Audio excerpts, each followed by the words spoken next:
boyende après okufa. Ok, c'est ok, c'est que ça bon sikoyo. Ok. Yo bayaki kozona ba earning. Balongola ki place wana mobulu na ba earning. Wana ezalaki oui, ou à 7h35 ou 8h. Au moment où moto ezalaki déjà. Problème exact. Wana ezalaki déjà moto eza bien te. Moto eza bien te. De balongoli yo place wana bakena yo. Oui, na bengi général na ibisi awa izali na bengi. Nderbi ça va. Bazwa yo. Mais qui n'a tribunal les abouis? Est-ce que Batu Oyo bayaki kobuka podium?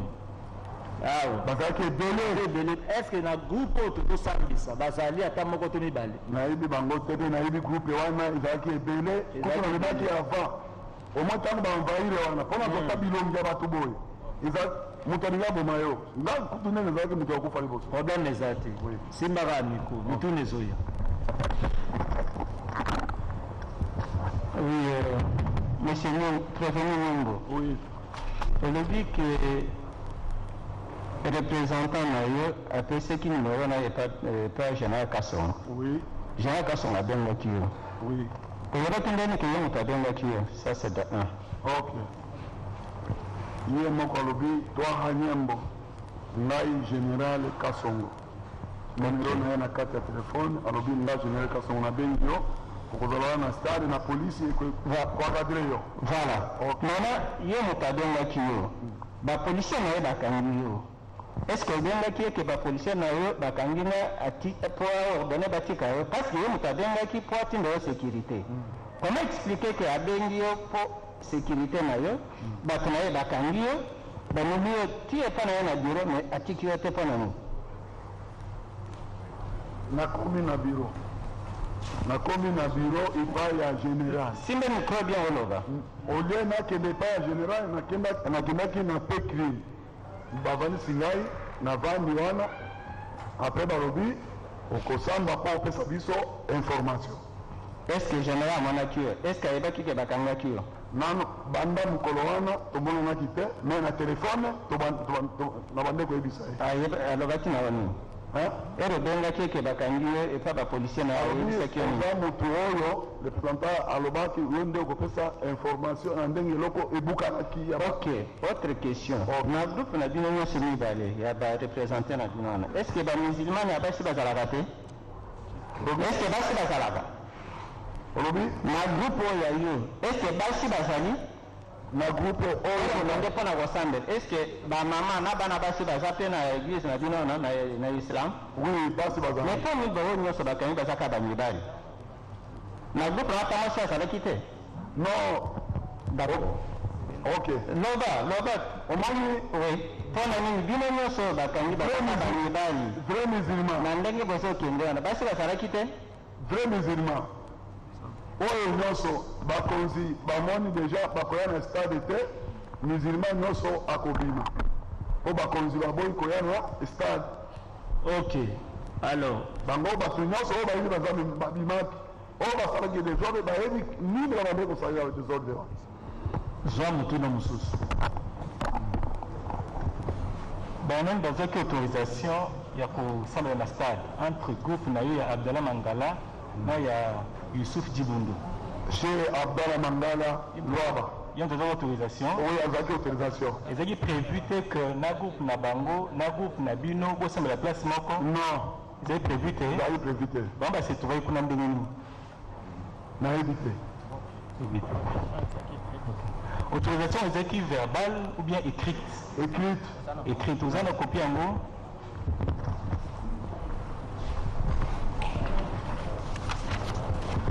Je vais autoriser kaka groupe ya Abdallah Mangala. Copie de la copie, tout ça non déjà. Toujours en rapport avec oui, allez-y. J'ai une précision à apporter à la question que vous avez posée à notre client par rapport à qui avait reçu l'autorisation. Oui, il a la copie. Tu as compris? On a versé la copie, non? Oui, on a versé la copie, mais je vais vous éclairer quelque chose. Allez-y. Il y a une précision à apporter à la question que vous avez posée à notre client par rapport à qui avait reçu l'autorisation. Oui, on a versé la copie, mais je vais vous éclairer quelque chose. Allez-y. Allez-y. La communauté, l'islam en République démocratique du Congo n'a pas de représentant légal. Nous souvenons d'abord cela. Il n'a pas de représentant légal.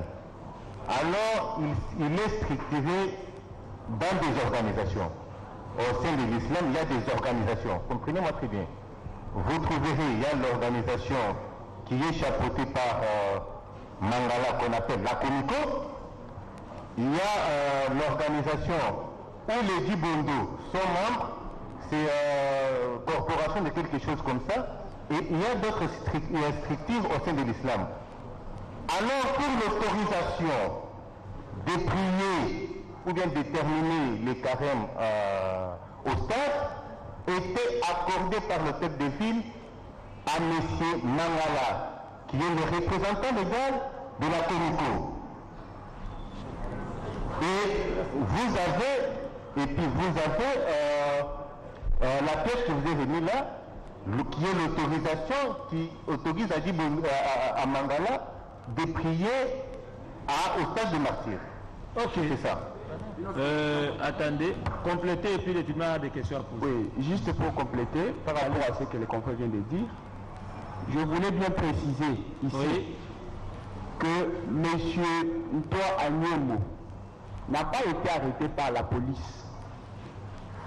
Ce n'est pas une arrestation. M. Nyembo était sur le lieu pour une raison bien déterminée. Une raison de sécurité. Voilà.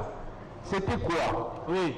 Il devait être là pour présenter les autorités de la communauté islamique en République démocratique du Congo au moment de leur entrée pour que la police puisse assurer leur sécurité.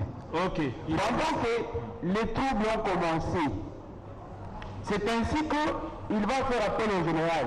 Ici, moi-même, je suis en danger. C'est alors qu'on va demander ça, maître. Il a été dit. Voilà. C'est ainsi qu'il sera pris par la police pour des raisons de sécurité. Il a dit ça, le témoin. Et ici, il n'est pas ici comme prévenu. Le témoin vous remercie. Voilà. Il a dit ça. Monsieur le Président, s'il vous plaît, Monsieur le Président. Oui, rapidement. Juste pour finir, pour enchérir ce que les confrères viennent de dire. Maître, si ça a été déjà Oui, réglé, non, je vais juste enchérir, Monsieur le Président. Oui. Chaque mot signifie quelque chose en français, Monsieur le Président. Allez-y, maître. Lui ne représentait pas la Comico là-bas, tel qu'on le présente ici.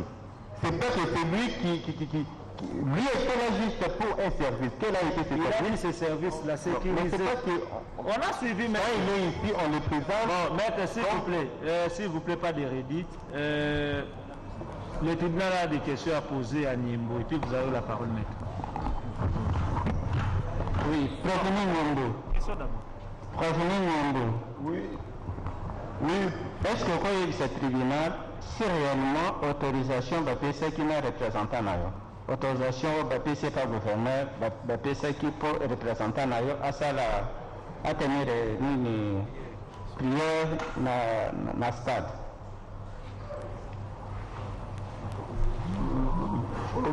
Est-ce réellement à quoi ce tribunal, ceux qui nous candident au gouverneur à Zoa qui a autorisation, à PSA qui n'a représentant nayo? Oui. Est-ce que vous avez une copie là-bas? Maître, s'il vous plaît, vous avez la copie de l'autorisation, s'il vous plaît. Vous avez la copie? Oui. Ok. Est-ce que la copie là, l'autorisation là, on s'est adressé à qui? Est-ce qu'au représentant ou bien au secrétaire? Voilà la copie que vous avez. Regardez d'abord la copie. Regardez la copie, maître. Oui, la copie, c'est la copie que nous avons vexée là. C'est ça notre copie. On a adressé au secrétaire général Comico. Oui, mais c'est le secrétaire général qui est Mangala. C'est lui Mangala. Mais c'est dit ici à l'honorable Moussa Kalema Sangolo Zapu. S'il vous plaît. Secrétaire général Comico. Monsieur le Président. Azanan. Selon le fonctionnement. Il ne faut pas répondre en désordre comme ça. On pose la question au prévenu. Moussa Kalema. Maître, Azela Nyembo Zela. Maître, il faut qu'on s'accorde sur le plan procédural. Quand le prévenu est interrogé, le prévenu répond aux questions du tribunal. Vous n'êtes là que pour les compléter. Oui, maître, ne confondons pas des moments.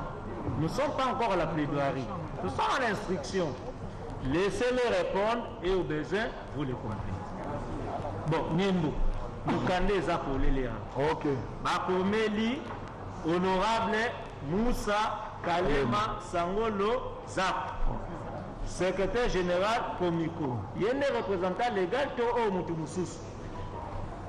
Secrétaire général de la communauté islamique par Mangala Luaba. Secrétaire Bakomeli Nan.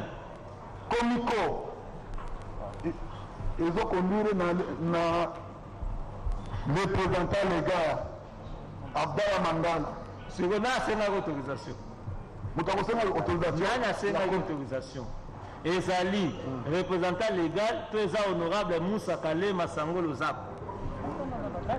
Maître, vous avez autorisation que Nani a Sengaki. Vous avez honorable Moussa Kalema, secrétaire général et à Komiko. D'ailleurs, tu vas répondre. Je peux répondre. Ok. Ok. Ce que yo gene usani kuna. Mutu Assemblée Saka Idi Ezali le représentant légal. Pour Ezali comité directeur de la communauté islamique. Problème est ça. L'organisation. C'est bien. Ok. S'il vous plaît, maître, s'il vous plaît. Niembo, Simba Rabou. Parti civil. S'il vous plaît, attendez, vous allez parler tout à tout. Maître, vous avez parlé. On vient d'amener un autre prévenu. Il est là, je ne sais pas si vous pouvez l'identifier. On vient de l'appeler maintenant. Il est là, on va l'identifier, mon côté, mais d'abord la série ici. Oh, merci. Oui, parti civil.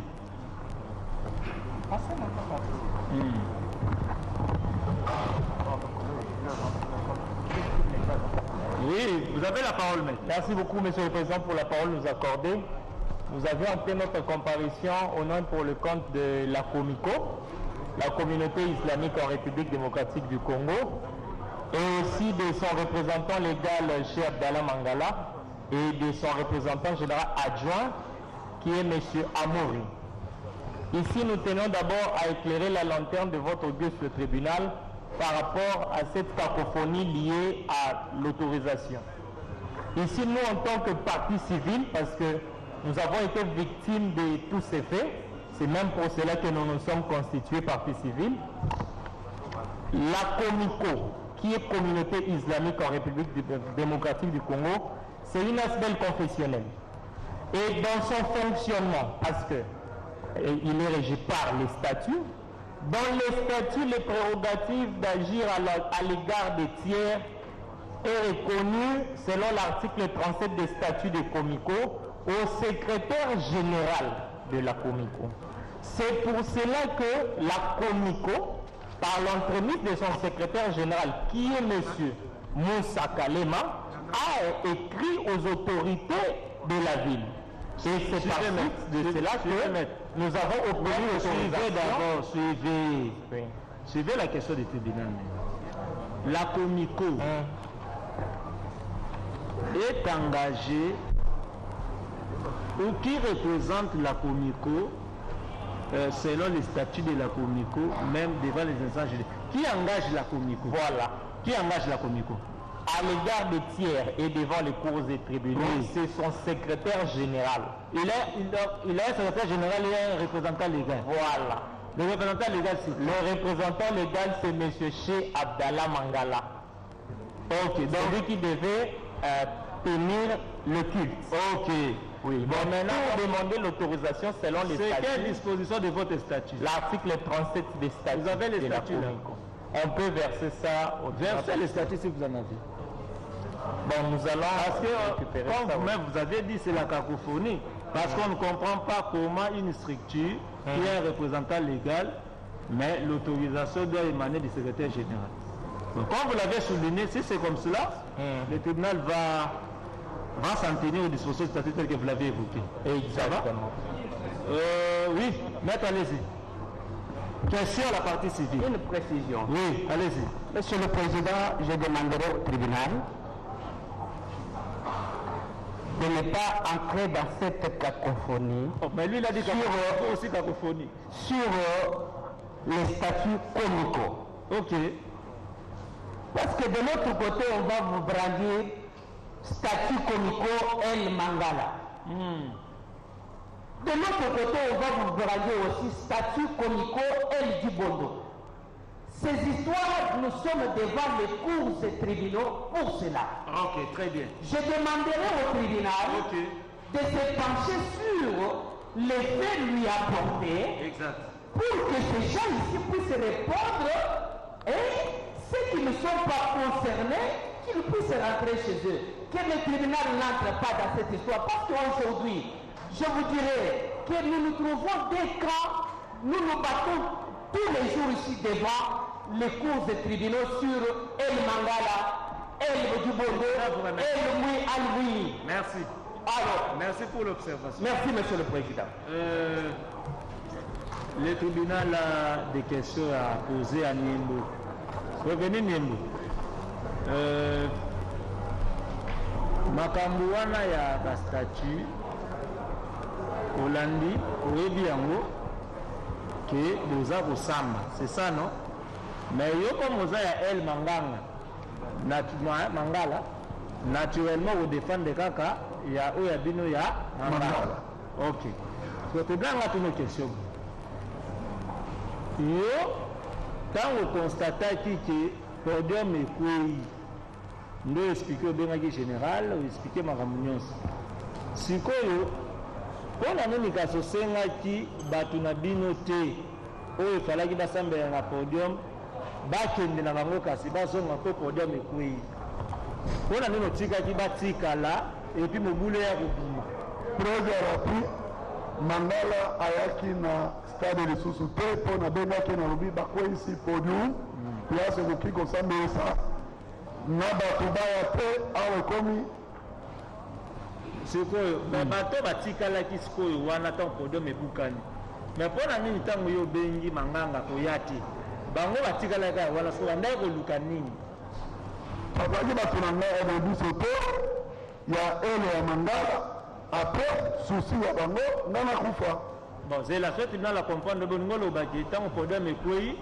bato ya bino ya Manganga babimaki na bango bazalaki te siko oyo la Niembo tribunal bazotonomi tuna donc yo lingo lobaki ntango podium ekwei bato oyo ya bino ya Manganga bakei na bango bato sikoyo ya Djibondo wana nde bakoti sikoyo balobaki bongo te kasi s'il vous plaît ntango nakomi ba 6h30 ezokende baso te nde nakuti baenvahi podium oyo natiaki bato baenvahisaki podium omonaki bango bazalaki ebele nde olobi ntango bamoni ngai balobi moto ya Mangala ye wana nakotelema okini nakimaki nabengi nakutani na renfort police ezwi ngai elobi ebombi nga kutu apres bamemi ngai ti na kote na bango kote numero na ngai ebimaki. S'il vous plaît. Oui, merci Monsieur le Président pour la parole. J'étais étonné lorsque votre tribunal a tenté de poser des questions au prévenu Kwara Niembo.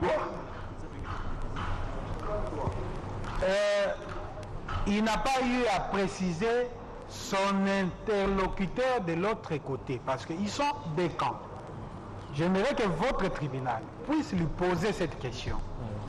Qui a été son interlocuteur de l'autre côté lors de la réunion devant le gouverneur? Parce qu'il y avait deux chargés de sécurité. Qui étaient les chargés de sécurité du côté Djibondo?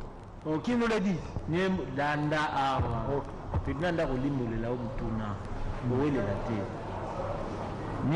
oui. Tribunal ngaïba. Quand vous avez na réunion pas gouverneur. Yo côté à Manganga, chargé de sécurité.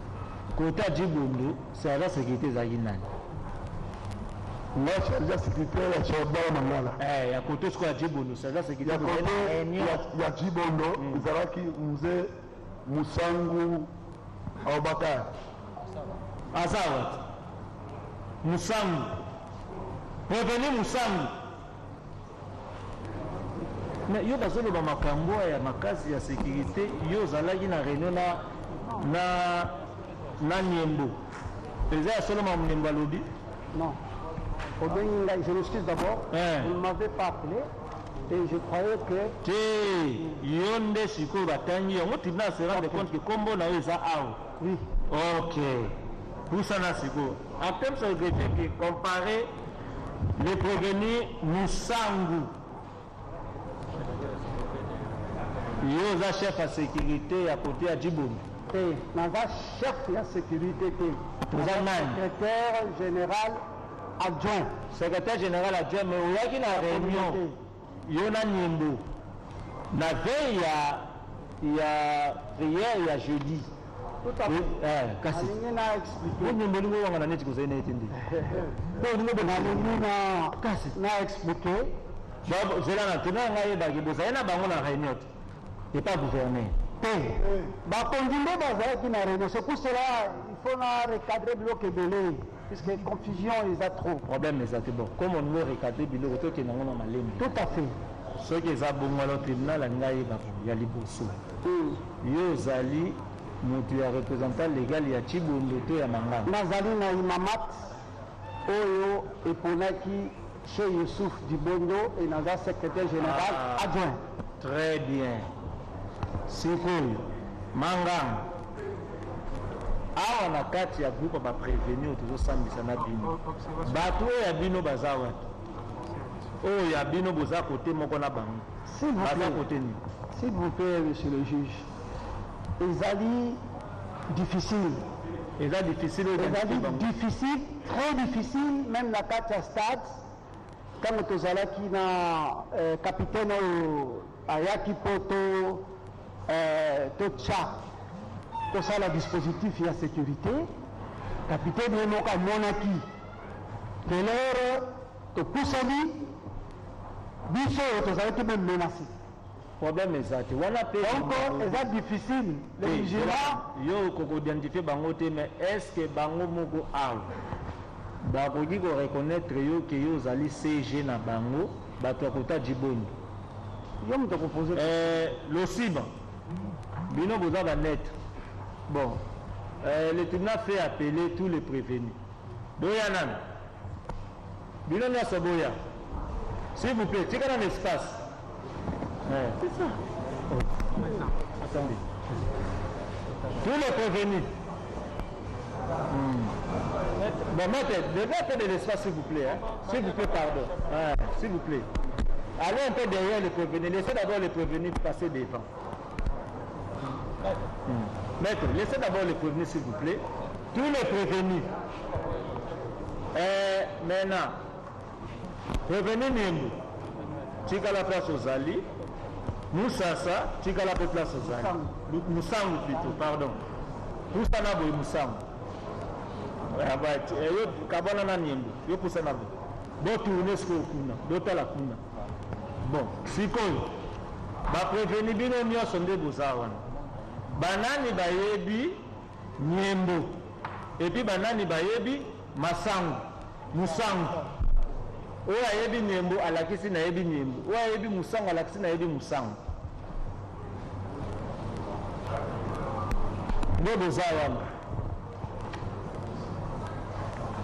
tokola musapelo ba oyo yebi ya nga bomoni nga boye nabi mutu moko moko te dala baza ba oyo bayebi te ba oyo bayebi oyo ayebi ntawa Niembo alobi nga na yebi ye oyo ayebi mpe Musangu alobi nga na yebi Musangu secrétaire général na biso oyo mpe ya Niembo balobi oyo azali chef à sécurité na biso loba oyebi nani zwa micro. Merci. Ngai nayebi Abdallah Mangala lokola président islam parce que na bandai komona ye na image tant ceux qui bazo lancer le Ramadan yo le sim Aruna so bazo lancer Ramadan tika ko na se balutuna kyo a lobi yo zali iolela aux un représentant l'égalité, aux arabes, musulmans. On le bat déjà à. Tribunal a besoin de battre Oyo, Baebi, pour identifier Nimbo, na Baebi pour identifier Musangu, comme chef na Bango, pour Bassambe la Vana Bango. Allez-y, Oyo. S'il vous plaît, papa Oyo, Ayeba Mamungi pour Azaki Imam. Assemblée chef ici à Moussou. Ce qu'on se lobby à titre secrétaire, nous sommes sous soutenus bien à secrétaire. Il y a secrétaire. Tu es bien à titre imam. Imam, il y a un moment où Kabonizate, vous avez un titre imam. C'est différent. C'est un nengesko de Kabonekoti. Voilà ma kamba titre, tu es bien. Donc, presque va te brûler awa. Vous avez un cadre imam, vous avez un cadre secrétariat. Vous avez un cadre imam, hein? Bon, c'est que Bamakambunae, Bakoti, conflit, on a le représentant légal et talibinoté. Mais vous voyez quand même que imam Nabino. Et bon, on suppose que vous voyez que comme imam Nabino à l'époque, avant ma conflit, il est à. Au lieu de savent. Et bon, on est de prévenir Moussou Nana Ebi Niembokas. Pour le Libinos, vous avez quand même à sang. Moussangu plutôt. Bon, majorité. Majorité dans le majorité. Il n'y a pas rien de dire. Excusez-moi. C'est là, il y a mon loba. Il y a un peu il y a mon loba. Il y a un peu de micro. C'est là. Donc, majorité peut dire, mais quand il y a un peu de dire. Après, le bac de majorité, ça va dire. Ah, ok. Donc, il y a un peu de dire. Ok. C'est quoi? Comme il y a un peu de dire, quand il y a un peu. Tant qu'il y a un peu, confier ça la ranamité. Tant qu'on peut confier côté, on y est bien pégat. Ok. C'est que tant qu'on boule dimi, on a qui na marti. Ok. Ça va. C'est que Massangu Luda. Merci. Nous avons relevé une chose, que avant là, comme secrétaire général, il y a communauté, Nazala qui est responsable de la jeunesse, le mandat, il y a chez Abdallah Mangala de 2004 à 2014. Et que parmi les jeunes, on encadra qui n'a pas fait, nous n'avons pas fait. Donc, système il y a pas fait, tout ça il y a mauvais nom. On a relevé une chose que nous avons la mandat et nous avons président en jeunesse, mais si nous avons secrétaire général, même les bâtiments de jeunes pour nous s'occuper de la jeunesse. Donc je ne suis que secrétaire général adjoint. Je voulais dire une chose, comment je me suis retrouvé comme délégué. Il y a communauté, la communauté Imamat, où ils ont un siège, ils s'enguent pour le problème de la sécurité. Sécurité, on peut se faire il y a compte. Jamais sécurité n'a pas fait tout ça, la sécurité, il y a ça de l'hôpital. Impossible. Lobby, j'ai dit, Yozala Giwati. Il y a moins de pays secours. Comment Nazala Giwati? Ozala Ginan Wati. Wati. Bakangeli Yo Wati, j'ai dit. Pour moi, Bakangeli. Bisso, il fallait que Mawana, d'après instruction, il y a général, il y a vu la Kinshasa, où ils ont coordonné, à celle-là qui de part et d'autre, là, il y a outil dans l'hôtel de ville. Bah, c'est concerté 2 ans qu'il faut faire la prière mort. Alors, maintenant, général, même par zombie, c'était d'ailleurs 21h. Bishop de la décision va se quitter. 21h, de la bénédiction d'urgence, réunion dans le siège. Imam Youssouf a bandé consulter Bishop, situation de les kaki, dans l'hôtel de ville. Alors, Même nous sommes d'accord puisque pour ça la déculpité Nous sommes. la stade. Voilà tout l'année en union. Que soit tribunal les a clair. Oui. Yo, j'ai dit aux alagi what. Ok. J'ai dit maintenant, conformément à l'appel général, on est tout à 6 heures. Dans le stade. Quand on est commis dans le stade, vers 6 heures, on a des musulmans mais aucun policier. On a général pour les numéro dans le secrétaire a bengi colonel a tiré je crois C3 au capitaine il faut représenter colonel où il faut travailler mais à la veille il y avait un capitaine il y a ça n'a bengi peu ceci ce que le capitaine a senti que tension et c'est bandaki nakati ya stade sikoyo tozalaki biso misato yo na nani ye capitaine na toi na ngai po ye bapesaki ye deja bakombo ya biso mibale sikoyo lero aluki totelemi wana abi bon il faut nécessairement tozwaka dispositif wana na eoni et c'était vers 7 heures je crois avec un retard vraiment. Mais c'est que wana musango yo lobi ndeni mbalobi te. Mbalobi koyana ye asa kuti podium ekui. Non, bon, de toute façon, Makoya, non, dans le lobi na yo ko recadrer. Ni mbalobi tango kokota na ena marti podium ekui. Ba envahi podium balobi tozo luka ye poto bomaye. De toute façon, en venant ici na vie, je viens recadrer les choses. Recadrer Kasimbala Moro. Recadrer les choses dans le but que quand nous sommes arrivés, oui, il n'y avait pas encore podium et Koyaki, rien. Ce qu'on est salarié.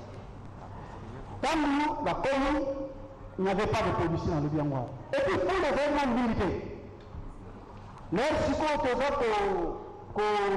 a à disposition pour Nakoyeba. Comment une grande manifestation, jusqu'à cette heure-là, il n'y a pas de policier.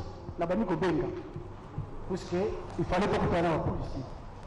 Quand nous sommes à la banni Kobenga, puisque j'ai tourné le dos, nous avons quota à la disposition, directement, maintenant les bandits. Yoka Kanakata Marti. Nakata Marti, nous étions là. Payés.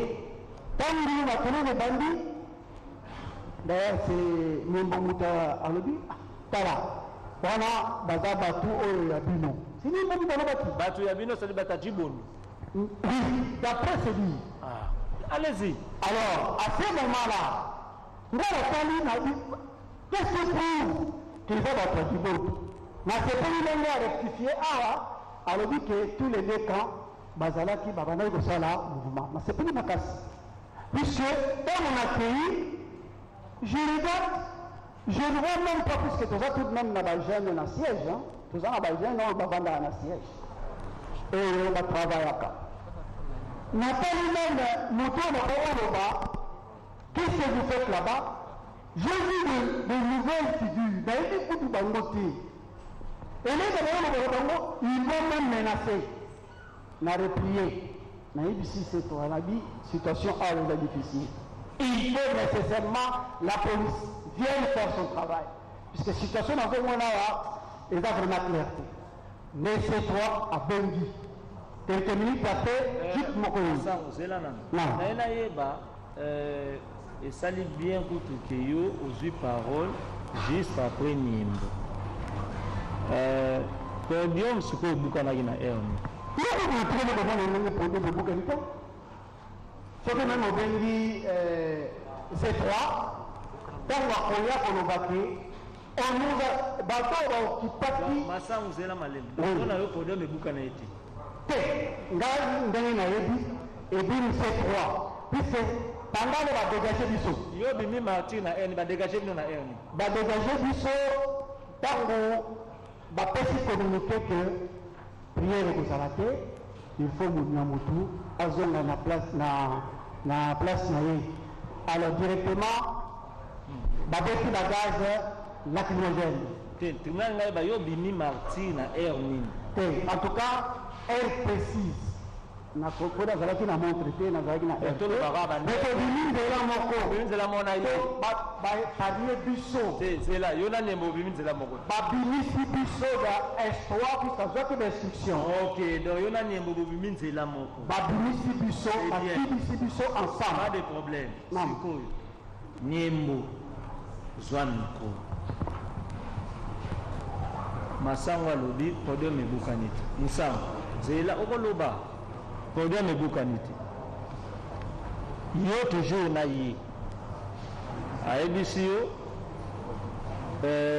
sécurité bosololi yo oyebisi ye mobulu kuna eza bato yango jibondo ye alobi yo oyebi ndenge eza bato na biso bozosolola bien bobimi nzela moko tant que lozalaki wana ye alobi mobulu ebimi te podium ebukani te eloko mpe esalemi te ti bobimi olobi nini ya podium bapreve ezali podium ebukanaki na bakolo podium bazosenga bafuta bango eyebani podium nyonso ekweyaki toza na problème de kobima yanga na ye eza témoignage ya eloko nauti koloba ya baapel bato mibale wana mutu na mutu ayebi ndenge ya koakadre moninga nani chefu oyo akoya kosambela ok nde bamoni baelema mibale wana ndenge ekosalama ndenge esalami te mobulu ebimi bozwa nde bango baya na siège na bureau baprotege biso kuna po ezalaki deja baevenema esalamaki ya makasi ok tribunal simbaka mikro yo simba mikro tribunal aza na mutuna mpona musango musango répondre na tribunal profane musango olobi ke bobimi nzela moko na yembo donc bino mibale bozalaki bato ya sécurité mpona bachef na bino bareprésentant ese ka bino mibale bozalaki wana mpo boassure sécurité bien bozalaki na bato na nsima na bino mpo boassure sécurité ya bachef na bino bien biso tozalaki na 10 personnes 10 personnes oyo il fallait bazwa bareligieux baautorité baya na bango na stade oui bazalaki même na stade te ok est ce que bino mpe bozalaki na autorisation ya gouverneur si oui c'était une autorisation écrite ou bien verbale si c'est écrit peut-on faire cette autorisation non merci la question non d'accord répondre hein? Merci la question, non? Maintenant, il a expliqué comment j'ai été désigné pour Nigeria. Maintenant, d'abord, vous avez une autorisation pour que ça mène à stade de martyr. C'est ça la première question du tribunal. S'il vous plaît, et ça, important, puisque la disposition pratique, la préparation, la fête, Nazareth est présenté. Pourquoi? Nazali, préfère les études, directeur des études dans l'école. Je fais 6 mois sans assister à la réunion. Et le jour où la Bénina, c'était le 8, la Bénina est dans l'école, elle a dit, est-ce que vous pouvez nous aider dans la sécurité à l'imam? Elle a dit, je suis trop plus. Est-ce que vous avez une autorisation pour que ça me la salle de martyr hier, le 13 mai? Cette question-là, ma copie peut répondre en gros, na secrétaire général président administration nalobi anasali 6 mois naza koassiste na baréunion te donc soki naye koassiste na réunion na fête c'est puisque bayebi ke na encadraka bien baautorité nde basollicita tout. Donc cette question c'est le secrétaire général peut répondre. Voilà question mosusu mpo na yo. Est-ce que parmi bato bakangi yao na yo bakangi epa s'il vous plaît ministère public akangi atingeli biso yao s'il vous plaît parmi bato boye na bango awa est-ce que parmi bato wana 10 personnes ya sécurité na wana baza pe awa ata mutu moko te d'accord le temps vraiment ata mutu moko te zela question eza mpona nyembo nyembo za mutu na za mikro oui mokolo boza na stade na imam Masango banani bazaki à la base ya destruction ya podium selon you vous avez deux cas ya Avera Mangala na cas ya Dibondo parce que selon you banani bazaki à la base ya destruction ya podium non bazalaki à la base pour badutiliser podium banani selon you bato oyo tosumbaka tolwaka podium epai na bango bazalaka na ekipe ya teknike na bango selon yo bana badétruire podium wana tunango wana oso oyoki moko awa na sur place nayebisaki ye omoni bato ya Dibondo babuki mpo na yo ezali bato ya Dibondo envahir ya podium bapekisi Mangala akota te ok donc mpo na yo ezali bato ya Dibondo moto batutizaki podium mais sikoyo parmi bato bazali awa nyonso baprévenu nyonso oyoyo ntango koidentifie ta moko azali parmi bato batutizaki podium selon oyo bazali awa yo atake charge ya sécurité ya Abdallah Mangala na moma wana ndenge nazalaki sur place nazalaki déjà dépassé makasi po mase oyo nakutaki ezalaki bongo te na bakolo eloko bazalaki déjà adebandaki. Merci Nim. Bozalaka wana na Musango. Le tribunal voudrait faire appeler le conseil de la partie civile qui avait pris parole pour faire observer au tribunal qu'il y a des policiers qui ont identifié les prévenus. S'il peut revenir, ou si vous pouvez, à son absence, oui, alors prenez parole maintenant, aidez le tribunal si on peut faire appeler les policiers qui ont bien su identifier chacun des prévenus ici présents. Vous avez la parole. Le capitaine qui était chargé des opérations sur place au stade de Madrid, c'est lui qui avait... Le nom du capitaine.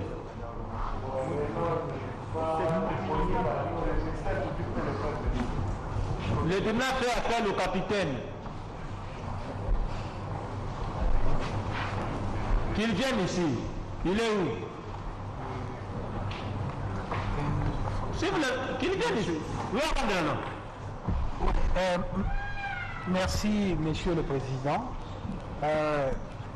La personne que le tribunal doit d'abord faire appeler, c'est le policier Franck Moukeni. Franck Moukeni, je ne sais pas s'il est là. Oui. Et le colonel Miguel, s'il est aussi dans la salle, il était dans la salle, qui puisse comparer. Franck Moukeni et M. Miguel. Ils étaient là. Les policiers se sont déplacés.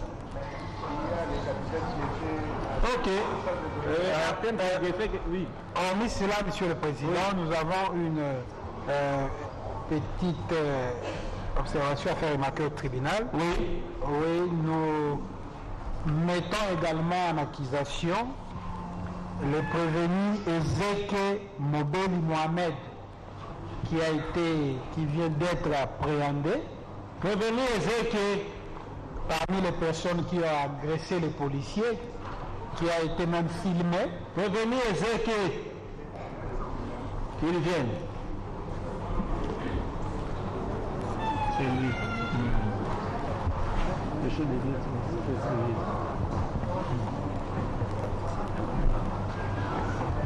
Avec la permission de votre tribunal, oui, la dénonciation ainsi que le procès verbal de son audition sommet.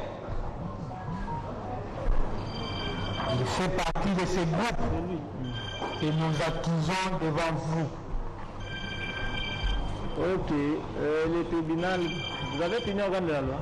Au-delà de cela, oui, je veux l'attention du greffier aussi, au regard de l'instruction, de repréciser par rapport au chef de bande. Parce que nous avons tantôt parlé de Niembo et d'un certain Youssouf Ramazani.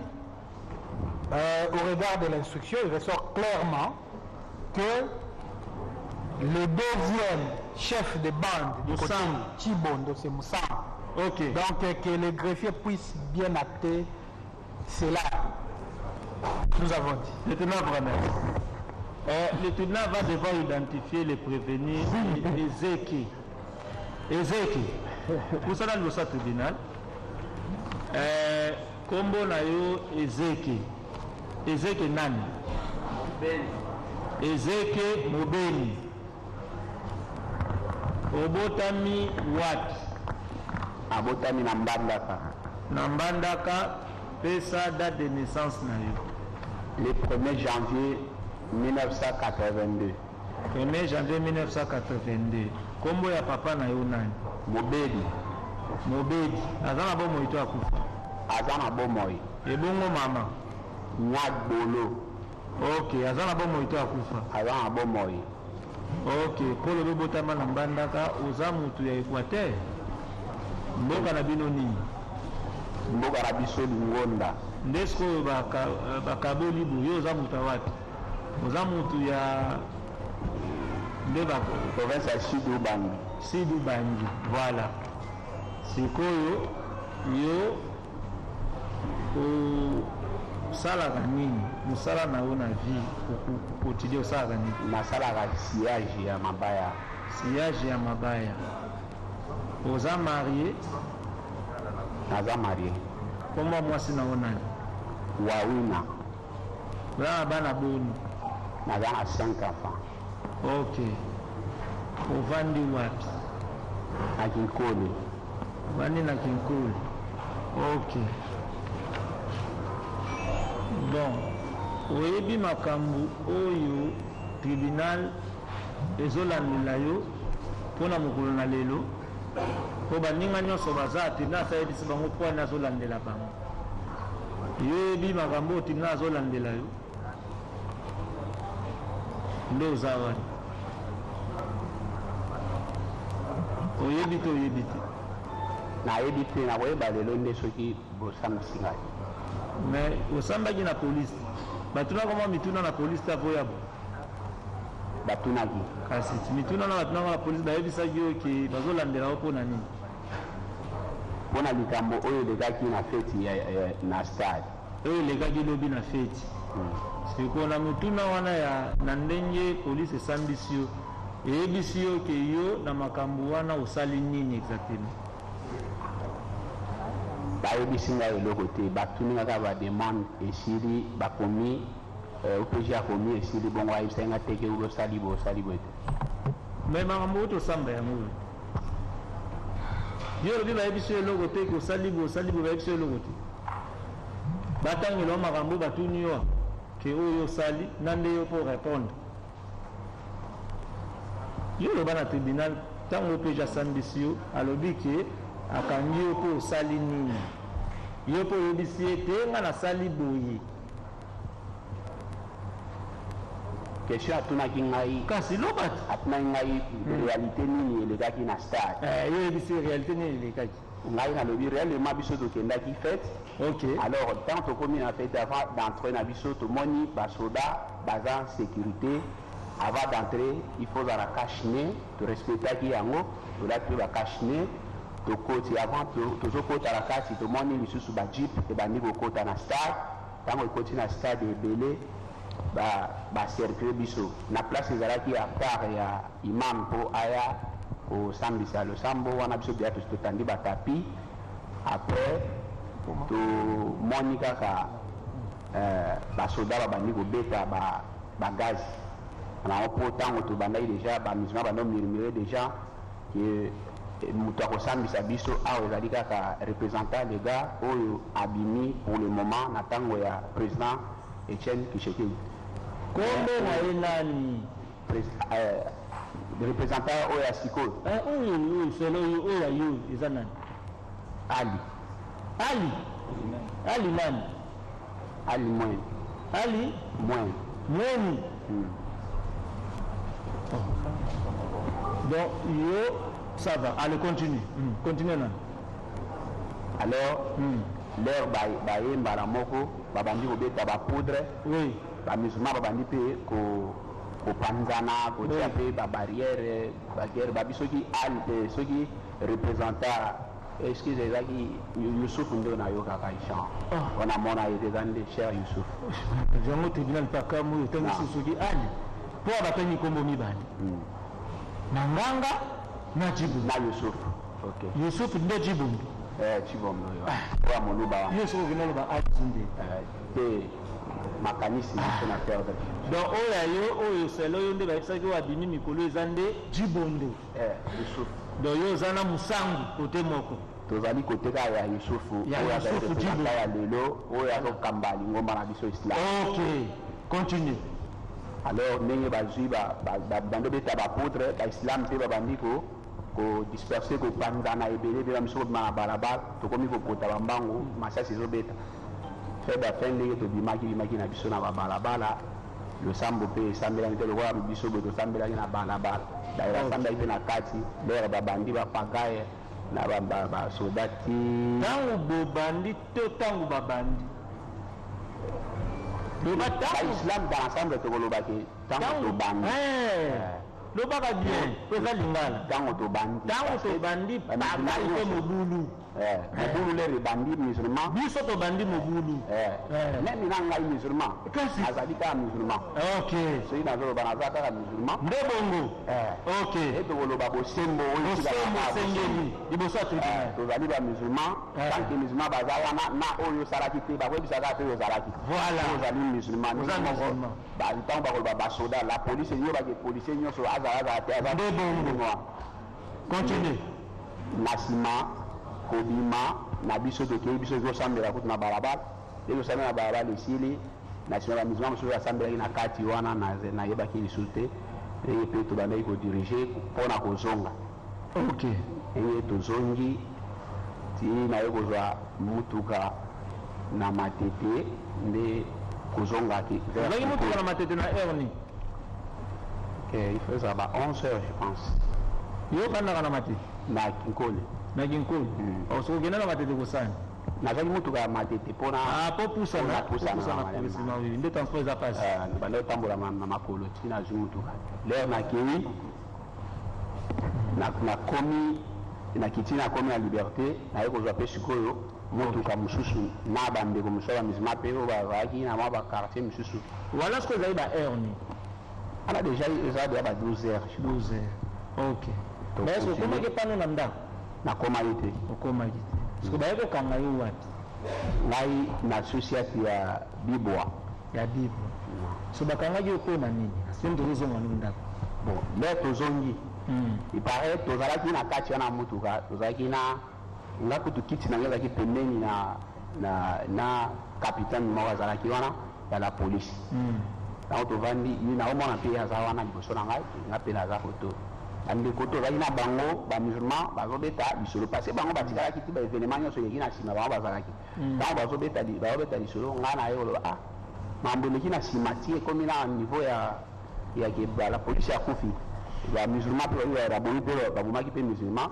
alors musulman mosusu babeti eso masasi awa na tolo nde bamusulman mpe basali défense ya kolanda na polisi mpe nde babomaki policier nde ndeko bazobeta bango ngai esali nga mpasi naye koloba oyo nyonso soki lelo problème oyo ekomeli bamusulman so ekomeli oyo bamusulman mabe euti a partir ya représentant mangala oyo asilaka kobima depuis utani ebandeli atikaki bokonzi nde moto alukeli bamusulman problème tozosolola tozolobaka bongo ti nga mpe bandeko wana bakomi na arrêt nini koleka pascal après bango bakiti leo bakiti bazokenda na moske na bango ngai mpe natika na mutuka kaka ngai na ndeko moko mpe ya musulman tofandi mpe kaka leo bango bakiti topusani mwa moke mbala moko namoni chef wana atelemi abi esika yo okokita esika onga na kokita nde tokita nayo nga mpe nayebi mokonzi na problème nini abi na masolo oyo ozobeta ngai masolo nini nabeti ngai nazali koregrete nde na ndeko papa mangala oyo azalaki comme mokonzi na maye oyo mekeli baislam soki ye abandaka kotia badésordre oyo tene bamisima balingai batomboka te bafondiki na niveau oyo nde bandeko banda kobeta lisolo sikoyo mpona tribunal alingi monde tena tiki oloba tribunal yebi ke yo osambaki na polise batunaki mwa bamituna nde alingaki yo moko oloba nani oyo aza na ndenge yo osambaki ava tribunal atuna osomwa mituna mosusu sikoyo olingoyesa tribunal ke polisi oyo capitaine bozali na ye na mutuka ye moto akangaki yo ye moto akangaki yo so akangaki yo mpona nini mpona nga nazoloba ke eza na masolo oyo bandeko bandaki koraconte lisolo oyo elekaki nde babatikaki na stade atikaki bandeko wana nyonso akangi kaka yo bon mpona ngai na ye tozokenda ye bandeko wana bango bakitaki deja na nzela ngai nazokendaki nkolo nde yango emonaki surpris ke bakanga ntango akangaki yo ayebisaki akangi yo mpona nini ayebisi ngai alobi ke mpo tobandi kosala trafic ya bainformation yake babomi bapolisier bapolisier babomi bamizima mpe babomi bamizima bapolisier batumbi bango lisolo na bino bosalaki etake tobeti bapolisier fort tobomi bango yango ye koma tanke polisier alobi donc nga nazotambola nde na moto auti koboma bandeko na nga bapolisier tika na kanga bongo lisolo ebetamaki nde bongo na kati ya sombi masolo wana masolo bandeko bakati nde yango tolobi ke soki bato babeta lisolo na ngai yo olobaki nini na liboso ya tribunal olobaki boye okosamba bosembo oza musulman nde nakoloba islam esengi bosembo nde boye kasi na kati ya lisolo ndeka lisolo ebetamaka monoko levanda nie monoko ebeti libaku elobi ke tobomi bapolisier nde moninga polisier alobi bana oyo bakendaki kosambela bandeko bakendaki kosambela ebaluki ekoma nde makambo akoboma tika nakangai nde bongo akangi nde mpe nde oyekwe mpe lelo koseretrouve awa tozosambisa nde boye ezoke boye mokonzi nga na olobaki nanu boye nanu mpona ngai nakolobaboye yo akoloba siko apre nde boye nde makambo esalemi nde akangi yo makambo esalemi mpo tozalaki biso tubongo alors sikoyo yo avoloba sikoyo ndenge oyo omoneli nde mpe bakangi yo soki ezalaki bosolo to mabe nde okoloba ngo sikoyo apres mituna ezoya sikoyo zomwa mituna ya tribunal prévenu Ezeki est-ce que lobi ozalaki na stade de martyr lobi ozalaki na stade de martyr nazalaki olataki ndenge nini nalataki ka zambala oyo na kilemba oyo nakangaki na mutu ya couleur nini ka jaune oyo est-ce que omonaki mpe nde bapolisier babeti babomi musulman ozalaki mpona komona namonaki te omonaki mpe nde bamusulman babomi policier batie bapine ozalaki namonaki te merci ok partout suffit. Monsieur le Président, nous voulons qu'on puisse poser la question à la partie prévenue qui est ici. Qu'est-ce qu'elle pense de sa vidéo qui est détenue par l'officier de police qui est juste derrière, où lui est en train de détruire le véhicule de la police? Ezoki, alors on va faire une pierre de coups. Athènes se fait que comparer le capitaine. Capitaine Poussana. Comparer le capitaine, le nom c'est comment? C'est commissaire. C'est le commissaire principal Bontala Silas. Ok, vous êtes congolais, né où? Justement, vous devez vous identifier rapidement. Congolais, oui, né où? Congolais, né à Kinshasa, oui, le 7 juillet 1977. Oui, originaire de Équateur, oui. Précisément comme c'est séparé maintenant là, oui, oui. C'est à Chouapa. Chouapa. Monkoto. Ok, le nom de papa, maman, ils sont le nom de papa c'est Bontala, oui. Total comme moi aussi. Ok. Et maman, Oui, oui. Chikin Dekola, tous Ok. décédés. Décédé. Ok. Marié à Madame Oui. Laetitia Mengu Lucificadio, Ok. avec On est 8 enfants. 8 enfants. L'adresse? Adresse ici, avenue Kaka, numéro 4 sur Bandalungwa. Ok, comme professeur, vous êtes policier, grade? Je suis un policier, commissaire principal. Ça, c'est